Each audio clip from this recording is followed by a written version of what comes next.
Shabbat Shalom. We came to talk about Hanukkah this evening, just a quick devotional to prepare for the first candle of Hanukkah. Now, briefly, just to know what this is about, why would we even do Hanukkah? Hanukkah is a winter festival. It's been celebrated by the Hebrew people since about the middle of the 2nd century BC, because there was a lot of oppression at that time from Antiochus Epiphanes. He liked to call himself.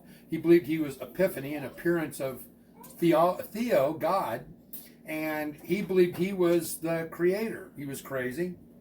And so he had tried to force the Hebrew people to not follow the Torah, to not do the practices and the principles and the laws that the Creator gave us.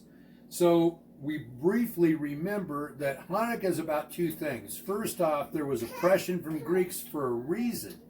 The reason was this, because they worshiped demons. They worshiped gods with an S, small gods, mighty ones.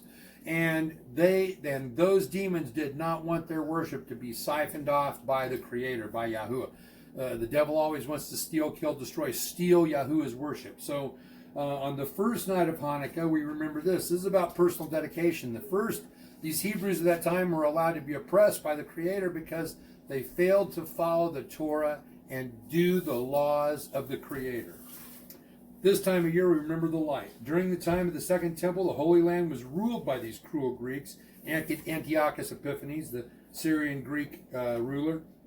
They robbed the Jews of property, set up idols in the temple, and no one could stand against them, until Mattathiah and his sons rose up and they drove them from the land. That's a short story of a lot of long words, but the Hanukkah happened. It means dedication. And they could go in and rededicate the temple because they turned away from the pagan ways, battled them back, and they started following the Bible. That was all the Creator wanted. He gave them the miracle of allowing one flask of consecrated oil that should have only lasted for one candle arm for one day. For the rededication of the temple, he filled it with one, and he expanded the oil so it lasted for all 8 days in the entire temple menorah. So we celebrate that by putting one candle at a time for 8 nights, remembering the rededication or the dedication of the temple. Today, the temple is us. We are the temple. Let me prove that to you just very quickly. And the temple there have been so far 5 temples that have been authorized by the Creator. The first one was the Tabernacle of Moses. The second was the Temple of Solomon. Remember the great temple with all the gold in it and stuff. Mm-hmm. That was burned down by the Babylonians. And the third temple came after Ezra and Nehemiah came back from captivity and rebuilt the temple. Now, there were some old-timers left that said, oh, they cried, they wept, they said, oh, it's terrible. It's nothing compared to Solomon. But they had to remember, they didn't need to look at the opulence and beauty. They needed to look at the dedication of themselves, what they were supposed to do.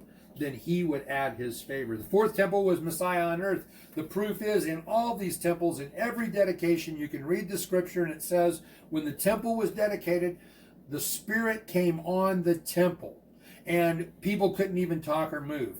That something happened that made them different. It happened with Moses' temple. It happened with Solomon's temple. It happened with Ezra's temple.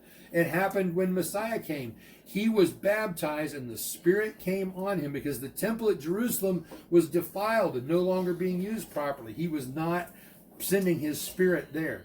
He descended it on Messiah, the Christ, at the baptism, and the Spirit came upon him just like in the consecration of every other dedication of every temple. The fifth was his chosen people, and we can prove that by the scripture that we find in Numbers chapter 7 showed the dedication of the temple for Moses, the tabernacle, the Ruach HaKodesh coming on, the Spirit of holiness. 2 Chronicles was the description of that for Solomon's temple. Ezra chapter 6 describes the temple of Ezra and Nehemiah being rededicated and the Spirit coming on. Matthew 5 discusses the Spirit coming on Messiah after baptism and him becoming the temple. The fifth temple, and the number 5 in Hebrew is grace, tells us that his chosen people are the temple. And the scripture literally describes that when Paul says, you are the living stones in the temple. So, We remember that we have to be dedicated because we're the temple. The fifth temple, 5 in Hebrew, is grace. It's grace that he would allow us, fallen, sinful people, to be his temple, to be the living stones in his temple. And the scripture proves that as the Spirit comes upon it. So, our dedication. I'm just going to read this quickly and give these to you. But in John chapter 10 and verse 22, it says at that time, Hanukkah came. Dedication. Dedication in Hebrew means Hanukkah. Hanukkah came to Jerusalem. And it was winter. And Yeshua, the Messiah, was walking in the temple, in the porch of Solomon. So those surrounding him came and said, how long do you keep us in suspense? If you are the Messiah, say to us plainly. Well, Yeshua answered, and he said, I have told you, and you do not believe. The works that I do in my Father's name, they bear witness concerning me.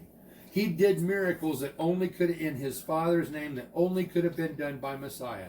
And he literally became our menorah because he is our light of the world. The two words we call Hanukkah are dedication, because Hanukkah in Hebrew means dedication or to be dedicated. And it's also called the Festival of Light because Messiah is the light of the world. No, he was not born in midwinter, but he did celebrate Hanukkah in midwinter. And in John chapter 10, verse 26, he says, but you do not believe because you are not of my sheep, as I said to you. Those who are not hearing his voice are not his sheep. Those who are not John obeying his commands do not love him and are not his sheep. But he says in verse 27, my sheep hear my voice. I know them and they follow me. How do we follow him? Just like we played follow the leader in elementary school. You follow the leader and you do what he does. And the scripture right there said it was Hanukkah, it was winter.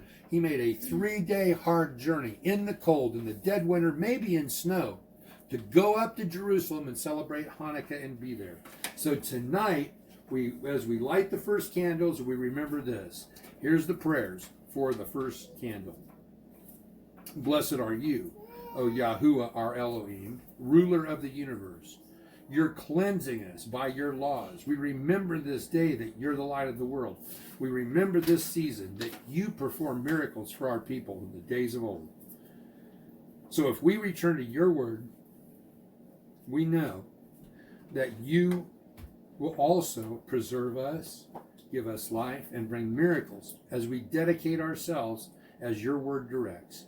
Kindle the truths of this devotion in our hearts as we kindle the candles of Hanukkah. On the first night, we light the shamash, or the servant candle. The servant candle is the one in the middle. It's the highest, it's the biggest, but it's the servant. As we remember, Yeshua said he came as a servant, and that we too should be servants. In this candle, all the other candles receive their light. From Messiah, the shamash candle reminds us that Yeshua is the one that we receive light from. Any light that doesn't come from him is false light.